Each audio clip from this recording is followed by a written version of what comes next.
It was just a kiss. Until she showed up pregnant. My ex-girlfriend's wild downfall. It was just a kiss. Don't be so insecure. Her indifferent voice rang out. She had just returned from her ex's birthday party, and a video sent by her coworker proved her lie. It showed Maya kissing him. As I pushed her out the door that very day, completely cutting ties, I had no idea that 3 months later she'd be screaming on my doorstep, pregnant and absolutely unhinged. My girlfriend, Maya, told me she was going to a friend's party. Later, one of her coworkers sent me a video of her at her ex's birthday, and they were kissing. When she came back, I told her she had a week to pack and leave, and then I cut all contact. 3 months later, she showed up at my door, pregnant and unhinged. Here's what went down. I'm 28, a mechanic. My hands on my livelihood, and I've got a decent setup going.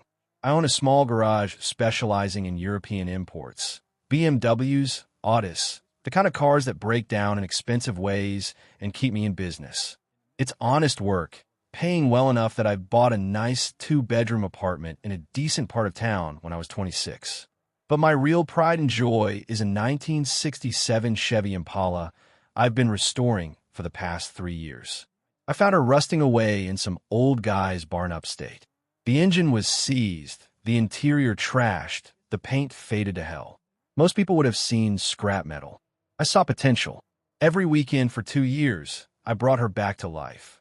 Now she's got a rebuilt 350 V8, fresh black paint that looks like liquid obsidian, and a red leather interior. I stitched myself during long winter nights. That car represents everything I am. Then came my ex, Maya. She moved in about 8 months ago. We've been dating for almost a year at that point, and things were actually pretty good. She was this bubbly marketing coordinator at some startup, always with interesting stories about office drama and client meetings. Back then, she was different, appreciative. When I'd come home covered in grease and motor oil, she'd actually seem excited to see me. "There's my hard-working man," she'd say, kissing me before I could even wash my hands. "Tell me about your day." And I would. I'd tell her about the jerk in the Porsche who tried to argue with my diagnosis, or the sweet old lady with the ancient Mercedes who brought me homemade cookies. Sometimes I'd tell her about progress on the Impala, how I'd finally found the right chrome trim piece, or figured out some electrical gremlin that had been driving me nuts. She would listen, laugh at the right parts, ask questions that showed she was actually paying attention. She even came down to the garage a few times to watch me work on the Impala, handing me tools and letting me explain what I was doing. Those first few months living together were good. Really good. Sometimes she'd cook dinner. Nothing fancy, but she tried. We'd watch Netflix together without her phone glued to her face. Weekend mornings in bed, talking about random stuff or just lying there in comfortable silence. She had this way of making my apartment feel more alive. Fresh flowers on the kitchen counter. Candles that made everything smell like vanilla. Throw pillows that somehow made my boring black couch look like something from a magazine. I'd never admit to the guys, but I liked coming home to that energy. Plus, the arrangement made financial sense. I covered rent, utilities, internet, the big stuff. She'd buy groceries sometimes, pick up takeout, contribute what she could. Her job didn't pay much, and she had student loans eating half her paycheck. I wasn't keeping score. When you care about someone, you help them out. But somewhere around month 6, everything started shifting. Little things. At first, she stopped cooking, started ordering DoorDash 3 nights a week, and expecting me to split it, even though I was already covering the roof over her head. She stopped asking about my day. When I tried to tell her about work, she'd give me these half-listening MHM responses while scrolling through Instagram. She also stopped coming to the garage. She used to hang out while I worked on the Impala, asking questions and genuinely seeming interested. Now, when I mentioned car stuff, her eyes would glaze over like I was speaking Latin. The apartment stopped feeling like ours and started feeling like a free hotel where she happened to live. And then there was Chloe. Chloe was Maya's co-worker, best friend, and self-appointed life coach. 5 feet of attitude for someone twice her size. Constantly posting Instagram stories about being a boss babe and knowing her worth. The kind of woman who'd never paid her own rent, but had plenty of opinions about financial independence. A real economics expert, you know. Chloe hated me from day one. Not because I'd done anything to her, but because I represented something she couldn't stand, a man who was actually stable and reliable. She'd make these little comments whenever she came over. "Must be nice having everything handed to you," she'd say, looking around my apartment like I'd inherited it instead of working my ass off for it. Or, "Maya, you're so lucky. My boyfriend expects me to pay for half of everything." Like, where's the romance in that? The worst part was, Maya started eating it up. She began making little comments about how her friends' boyfriends took them on expensive trips and bought them designer bags. How she deserved someone who invested in her, because apparently covering rent, utilities, and groceries while putting up with her mood swings didn't count as an investment. I should have been buying her Gucci bags instead of keeping her housed. My bad. Chloe started showing up more often around month 7. Not for dinner or to hang out with both of us, but just to whisper in Maya's ear about how she could do better. I'd come home from a 12-hour day, fixing some rich jerk's Bentley, to find them huddled on my couch, surrounded by empty bottles and takeout containers I'd inevitably be expected to clean up. The conversation would stop the second I walked in, followed by fake smiles and, "Oh, hey, babe." Chloe would look me up and down like I was something she'd scrape off her shoe. Working late again, Maya was just telling me how lonely she gets. Lonely in the apartment I paid for, with a Netflix subscription I covered, eating food purchased with money I earned. Sure, Chloe, tell me more about loneliness while sitting on my couch. The real poison started seeping in through these girls' nights that happened at my place every week. I'd retreat to the bedroom or garage to give them space, but sound carried. I'd hear Chloe filling Maya's head with crap about settling for less and men who don't appreciate what they have.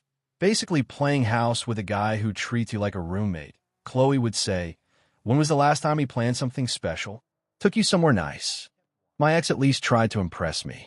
"Your ex who you cheated on and then stalked for 6 months. Chloe, that ex? The one who got a restraining order against you?" Yeah, sounds like real relationship goals. On nights when Chloe's toxic wisdom got too loud, I'd escape to the garage and work on the Impala. There's something about having your hands busy that makes things easier to ignore. I'd lose myself polishing chrome or fine-tuning the carburetor while Chloe poisoned my girlfriend's brain 2 floors up. But Maya was listening to Chloe. I could see it in how she started looking at me like I was failing some test I didn't know I was taking. She'd make comments about how we never went anywhere or did anything exciting. When I pointed out that she was welcome to plan something herself, she'd roll her eyes. It's not the same when I have to ask for it, right? Because mind reading was apparently part of boyfriend duties.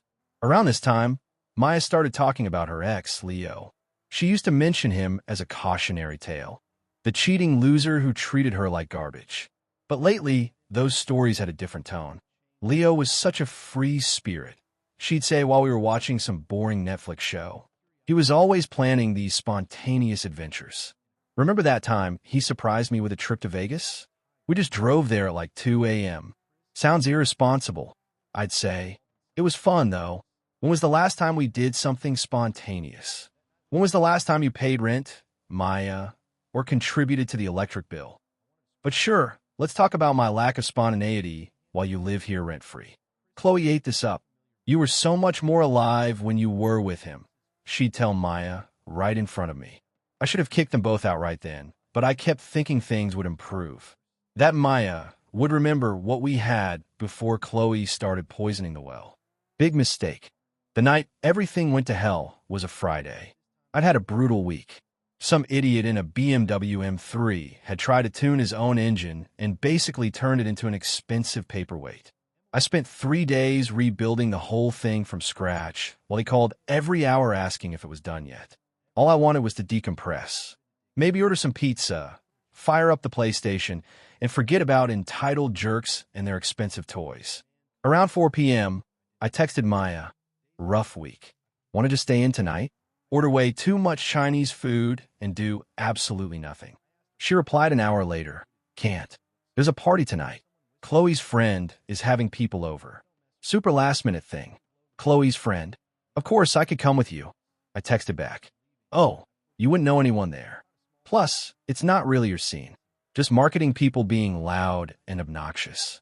Probably boring for you anyway." "All right," I replied. "Have fun. Text me when you arrive safely." But instead of feeling sorry for myself, I call my best friend, Alex. We've been boys since high school. He worked in construction, had the same no bullshit attitude about life, and could always make me laugh when things got heavy. Maya's got plans, I told him. Want to come over? I've got drinks and that new Call of Duty game we haven't tried yet. Be there in 20, he said. I'll bring the good whiskey. Alex showed up with a bottle of Jameson and immediately clocked my mood. You look like someone crapped in your cereal. What's the deal? I gave him the rundown while we set up the gaming system. How Maya had been acting differently lately. How Chloe was constantly in her ear. How I felt like I was walking on eggshells in my own apartment. Dude, Alex said, cracking open a drink. That's not a girlfriend. That's a parasite with a vagina. Jesus, Alex. What? I'm serious. She lives in your place rent-free and acts like you're cramping her style. Screw that noise. Next, she'll be complaining that your free Wi-Fi isn't fast enough. He handed me a controller. Let's shoot some digital idiots and forget about real ones for a while. We played for a couple of hours, drinking beer and talking crap like we used to in college. Around 9 p.m., Alex paused the game and looked at me seriously. You know what we should do? Go work on the Impala. Always helps you think straight. He was right. We grabbed our beers and headed down to the garage. The Impala sat there under the fluorescent lights like a sleeping beast. All curves and chrome and potential energy. God damn, she's beautiful, Alex said, running his hand along the hood. Remember when you dragged this rust bucket home? I thought you'd lost your mind. Yeah, well, you thought the same thing about my last 3 girlfriends, and I was right about all of them. We spent the next hour just appreciating the work. I showed him the new distributor I'd installed, the custom air cleaner I'd fabricated, the way the engine bay was so clean you could eat off it. Alex had helped me with some of the bodywork. He had steady hands and an eye for detail that came from years of precision construction work. You know what pisses me off? I said, adjusting the throttle linkage for no reason other than needing something to do with my hands. What's that? Maya called this a toy. Like it's some stupid hobby that doesn't matter. Alex snorted. Maya doesn't know crap about anything that matters. This car represents 3 years of your life, man. Your skill, your patience, your vision. Some people buy their identity off a showroom floor. You built yours with your bare hands. He was right. Every bolt, every wire, every piece of trim on this car had been touched by my hands. When I drove her, I wasn't just operating a machine. I was piloting 3 years of late nights, bloody knuckles, and the satisfaction of bringing something beautiful back from the dead. Can I ask you something without you getting defensive? Alex said, shoot, when was the last time I did something nice for you? Like actually nice. Not just existing in your apartment while you pay for everything. I thought about it. Really thought about it. I don't know, man. It's been a while. And when was the last time she acted excited to see you come home? Another long pause. Also been a while, bro. Alex shook his head. You're getting played. This chick is using you as a free hotel while she shops around for something better. The only question is whether you're going to wake up before or after she finds it. It's not that simple. It is that simple. At midnight, Maya texted, still out. Probably be late. See, Alex said, reading over my shoulder. You're not her boyfriend. You're her landlord who she occasionally screws. By 2 a.m., still nothing. Alex crashed on my couch. Partly because he was too drunk to drive. Partly because he was a good friend who didn't want me sitting alone overthinking. But I wasn't overthinking anymore.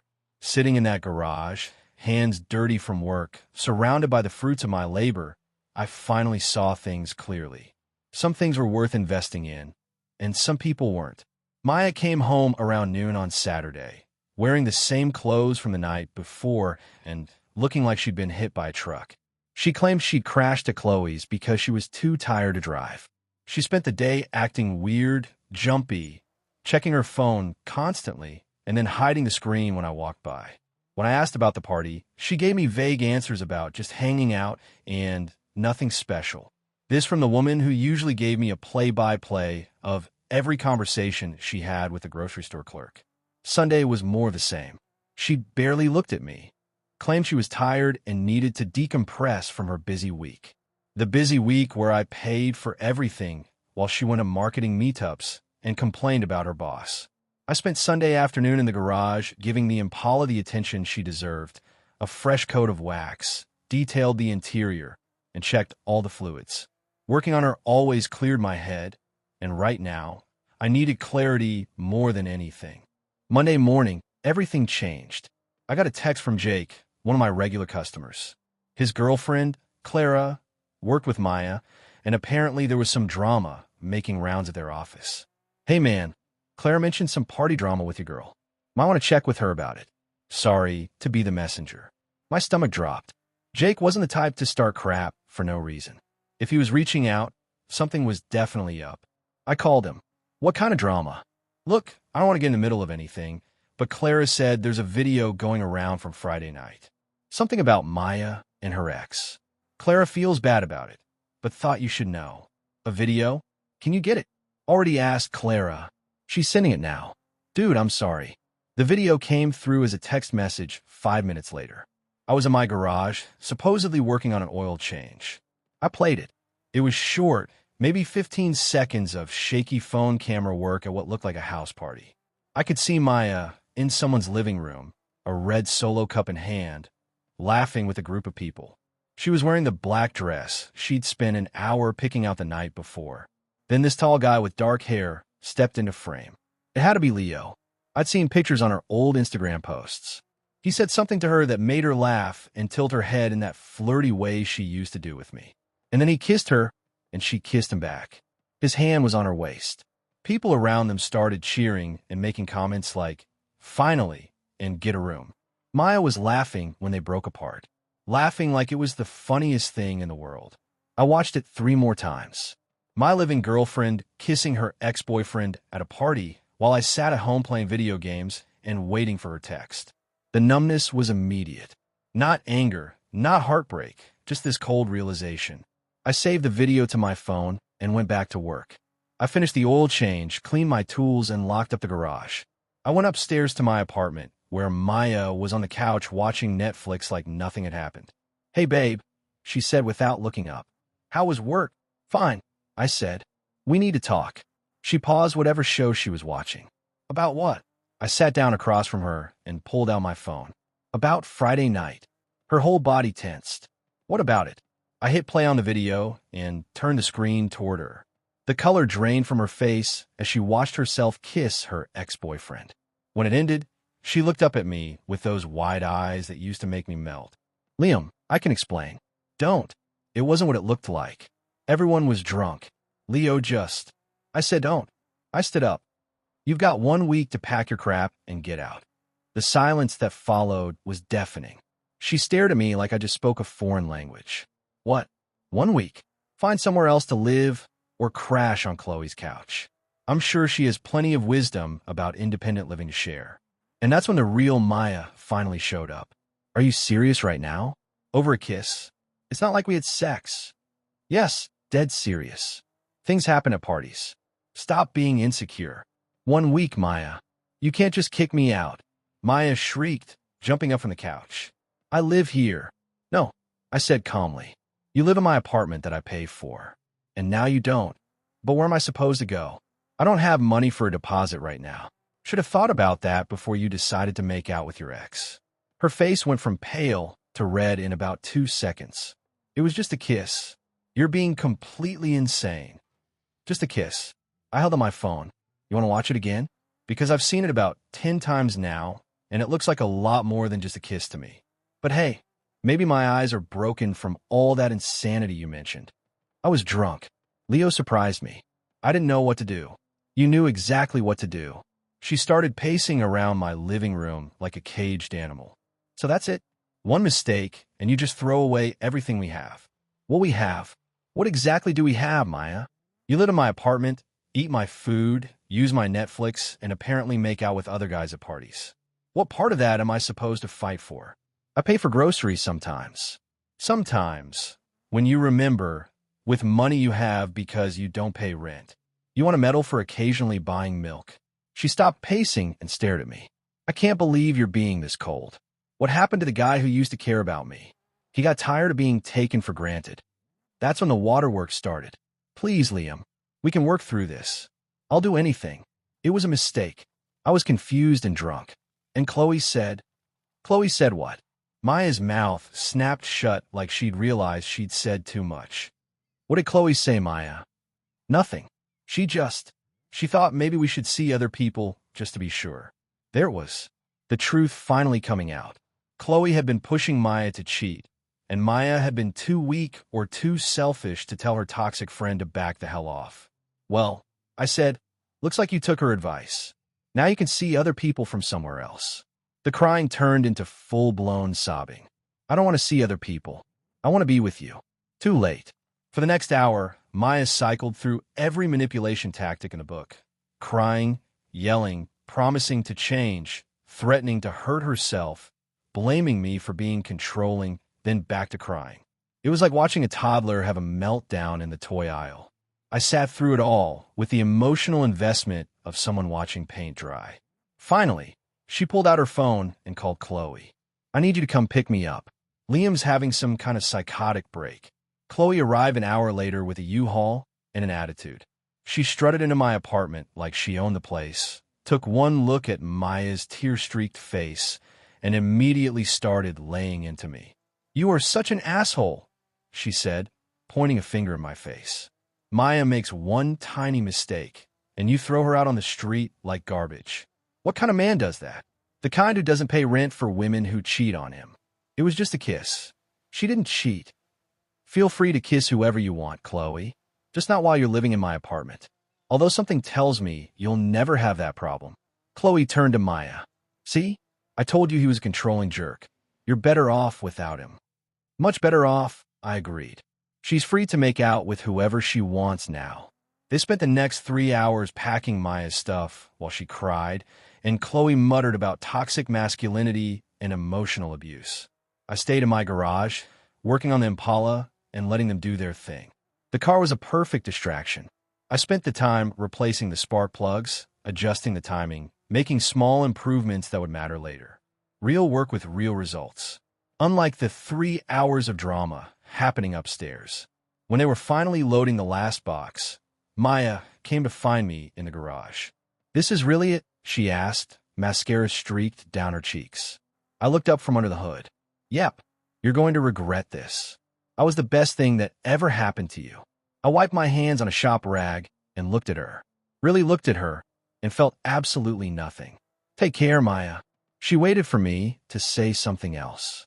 When I didn't, she turned and walked away.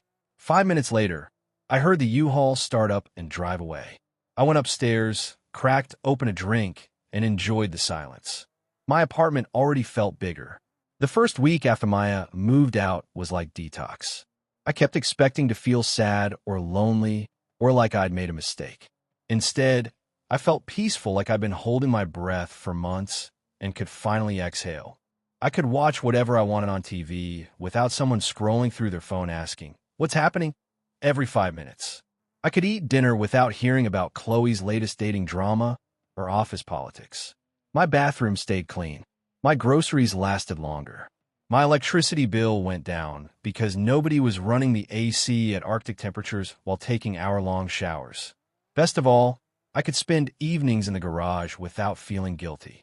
The Impala got more attention in that first week than she'd gotten in months. I detailed every inch of her, fixed a few minor issues I'd been putting off, and just enjoyed the peace of working with my hands. Alex came by that weekend with drinks and takeout. How are you holding up, brother? Better than I thought I would. That's because you finally took out the trash. He cracked open a beer. Any word from the princess? Radio silence, which is perfect. But of course it couldn't last. About 2 weeks later, Clara, Jake's girlfriend, texted me some office gossip. Apparently, Maya had wasted no time reconnecting with Leo. They were Instagram official within days, posting pictures together with captions about second chances and finding your way back to true love. She's been telling everyone she upgraded, Clara wrote. Says Leo treats her like a queen compared to how you treated her. Sorry, but I thought you should know what she's saying. I screenshotted the message and sent it to Alex with a laughing emoji. Upgrade was rich coming from someone who went from rent-free living to crashing on her toxic friend's couch. But sure, Maya, downgrading your housing situation while dating a known cheater is definitely moving up in the world. A month later, the plot twisted in the most predictable way possible. Clara hit me up again. Girl, the drama is unreal. Leo cheated on Maya with some 19-year-old he met on Tinder. Got caught because the girl posted a video of them together on her TikTok. Maya found it and lost her absolute mind at work yesterday. The irony was so perfect, I almost felt bad for laughing. She traded a faithful guy who paid her bills for a cheater who couldn't even wait a month before upgrading her to someone who probably still needed permission slips for field trips. Chef's kiss. It really gets better, Clara continued. Leo blocked her on everything after she confronted him. Won't return her calls. Won't answer her texts. Just completely ghosted her. She's been calling in sick all week because she can't stop crying. I should have felt bad for her. Part of me tried to summon some sympathy for the woman I'd once cared about, but mostly I just felt vindicated. This was exactly the kind of chaos Maya had chosen over stability, the excitement she'd craved instead of respect. Chloe, of course, was nowhere to be found during this crisis. According to Clara, she'd started dating some new guy and was too busy with her own drama to deal with Maya's meltdown. Turns out toxic friends are only there for you when it's convenient. Meanwhile, I was thriving. I'd started hitting the gym regularly, picked up some freelance work restoring classic cars, and even went on a few dates. Nothing serious, but it felt good to remember what it was like to be with someone who actually wanted to be there. The best part? I didn't have to deal with any of Maya's drama anymore. Her chaos, her tears, her poor life choices. None of it was my problem. I could read about it like a soap opera and then go back to my peaceful, drama-free life. And my Impala, I'd take her out on weekend drives, cruising through the mountains with the windows down and the radio up. No drama, no baggage, just the pure joy of perfectly tuned American muscle eating up miles of asphalt. Some relationships are worth fighting for.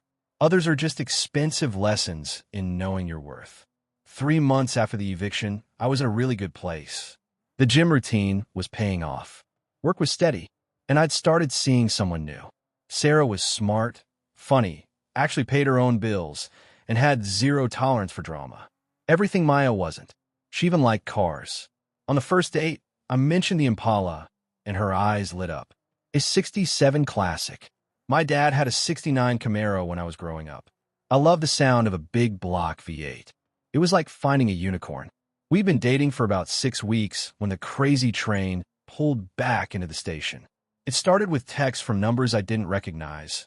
Long, rambling messages about how Maya missed me, made a mistake, and wanted to work things out. When I blocked those numbers, she moved to Instagram DMs, then Facebook, then LinkedIn of all places. Each message got progressively more unhinged. She'd gone from, I miss you, to we belong together, then you ruined my life, to I can't live without you in the span of 2 weeks. I screenshotted everything and showed Sarah. Jesus, she said, this girl needs therapy, not a boyfriend. The messages escalated when she found out about Sarah. I don't know how. She probably stalked my social media like the creep she'd become. The text turned nasty real quick. I saw your little girlfriend, one message read. She's not even pretty. You're just trying to hurt me. This is so pathetic. Another. You think you can replace me with some basic chick? We had something special, and you threw it away for what? Some boring girl who probably doesn't even make you laugh. And my personal favorite, I hope you're happy. You destroyed the best relationship you'll ever have. She'll never love you like I did. Yeah, Maya, that's the point.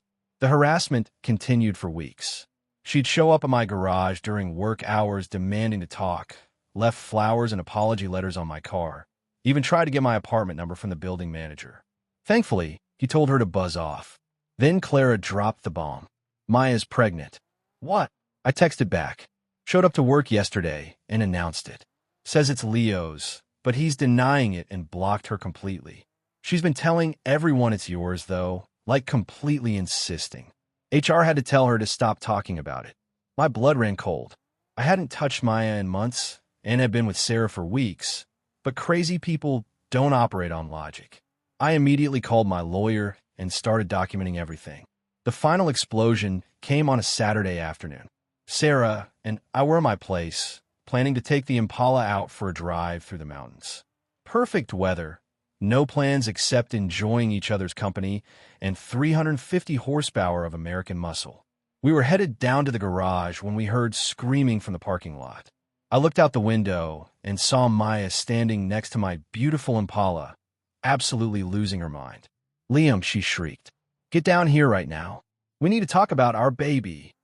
"Our baby? Jesus Christ. Stay here," I told Sarah. But she was already grabbing her phone to call 911. By the time I got downstairs, Maya was pacing around my car like a rabid animal. Her hair was greasy. She was wearing pajama pants and a stained shirt. And she had that wild look in her eyes that said she'd completely disconnected from reality. "There you are," she yelled when she saw me. "We need to discuss our future. You can't just abandon your child. That's not my kid. We both know that." "Yes, it is," she screamed loud enough for the entire complex to hear. "Leo's lying. You're the only one I was with. You have to take responsibility."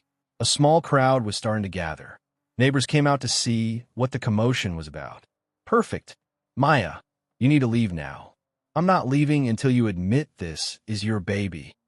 She was crying now, mascara streaming down her face. "I have nowhere to go. Chloe kicked me out. Leo won't answer my calls. You're all I have left. That's not my problem." And that's when she completely snapped. "Screw you," she screamed, reaching down and pulling off one of her high-heeled shoes. "You ruined my life." She hurled the shoe with everything she had, aiming right for the windshield of my Impala. After hearing my story, what's the craziest betrayal you've ever experienced, and how did you finally reclaim your peace?